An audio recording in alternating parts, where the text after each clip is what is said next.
So now that we know how to retrieve, how to find a movie inside a movies array, now we can really display the movie. If we found a movie, and we can do this simply by using the if statement, very important statement.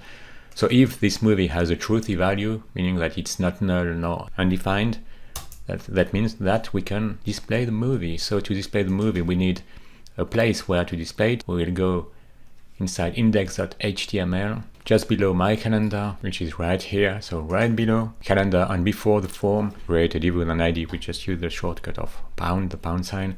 And we want to create a div with an ID of movie. And I press the tab button. So this is where, inside this empty div, that I want to display the movie that was found.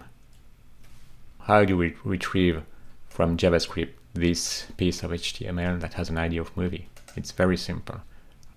We know that this div might later on contain several movies, so let's call it movie list, because we know that maybe for the same day on the weekend you have more time, maybe you'll want to watch several movies. So inside this movie list variable, we will put the content, we will retrieve, I should say, this div with an ID of movie. How do we do this? We use querySelector, as we did in the past, and we want to retrieve an element that has an ID.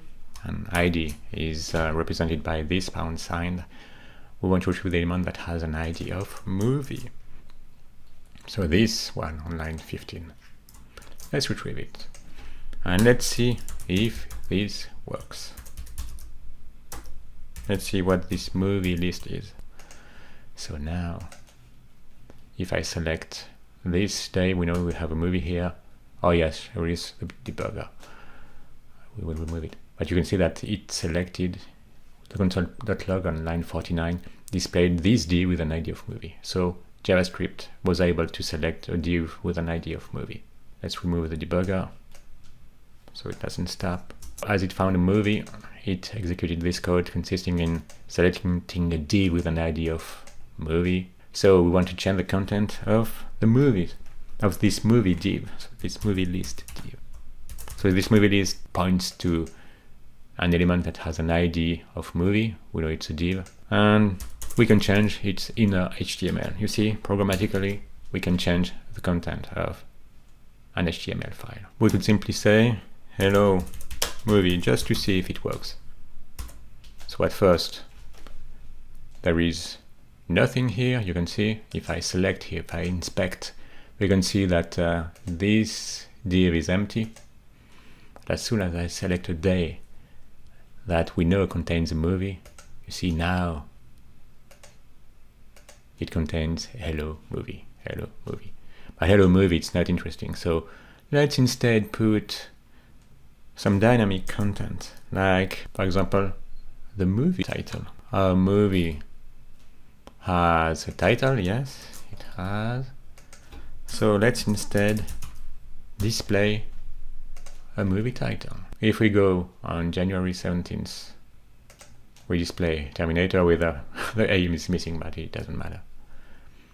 And if we go to Friday 20th, we see Ready Player One. So you see, it's JavaScript is doing this work for you. But it's not enough to see the title, it's already cool, but rather see also the year, the duration, the genre. So instead of just setting this inner HTML to the movie title, we're going to use a template string, and this is done by using these quotes that are tilted. So you see, and on Windows you use Alt-GR7 to use this character. So that allows to create a template string. On a Mac computer you have this one. It has its own key close to the Enter key. We use these backticks. This is the technical term for this one. And now, you know, we can add several strings and the formatting of the string will be saved. This is very cool. This is something that exists since ECMAScript 6. So now we can display inside this a div, and inside this div the only drawback is that there is no IntelliSense, so you have to type everything. There is no autocomplete. So now we could use an H3 that would display the movie title, but to retrieve some dynamic content, you need to use $, curly brackets, open curly brackets, close curly brackets. And now you can put the movie dot title. You see, every time you want to go from just a string like div to a dynamic content retrieved by JavaScript, you have to use this $, opening curly brackets, closing curly brackets. Then, if you want to retrieve on the same line, so that means you will use a span, so everything is on the same line. We will use 3 spans in a row, so let's copy and paste this span. If you use a span, everything will be on the same line. What else do we want after this title of H3? We'll want the year. The movie title and the movie year. And see if this works. Terminator year 1984, Ready Player One year 2018. It works great. So now we can add some extra content using this syntax. So inside it we can use JavaScript. So what else do we want? We want the duration. And we need to mention that this is the duration. And right after that, we want the movie genre. And remember, the genre is an array, sorry. You first need to join the content of this array. And we will join it using a comma and a space. Just to show you how this works, let's say you have an array with, let's say, egg, bacon, and orange, like orange juice. It doesn't matter, we just... So you see you have this. But what you want is to make it a string. So you can join every element of the array. Let's join it using a dash. So now the result is a single string. It's not an array anymore, it's a single string that contains an egg that is joined using what you put inside join, bacon and orange. If you wanted to join it using a pipe, you would simply pass it a pipe. And just like that, you would join an array. From this array of 3 elements, you would end up with these 3 elements, which looks like a breakfast. So now we can join the genre using this, comma, and this space. So now you see we have Terminator, year, duration, and the genre is romance and science fiction. So I just forgot to mention that this is a genre.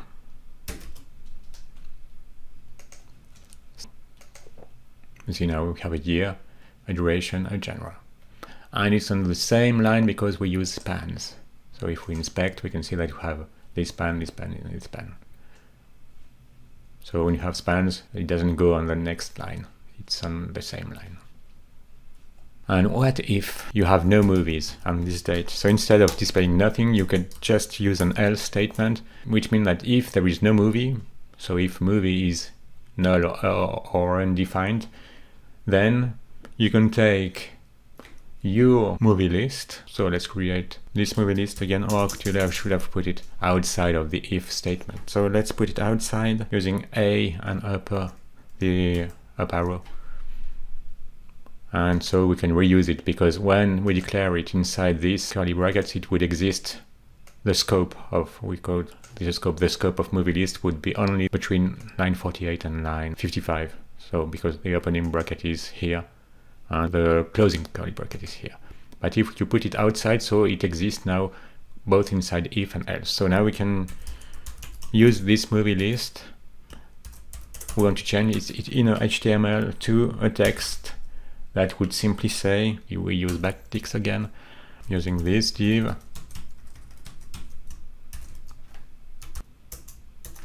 And inside we just use an h3 that would simply inform the user that there is no movie planned, scheduled, let's say scheduled, on this specific day. And we can even suggest the user to add a new movie using the form below. You can add a movie using the form below. So now, if we click on the 15th, you see no movie scheduled on this specific day. You can add a movie using this form below. And if we click here, we can see the movie. There is a movie and we can see its characteristics.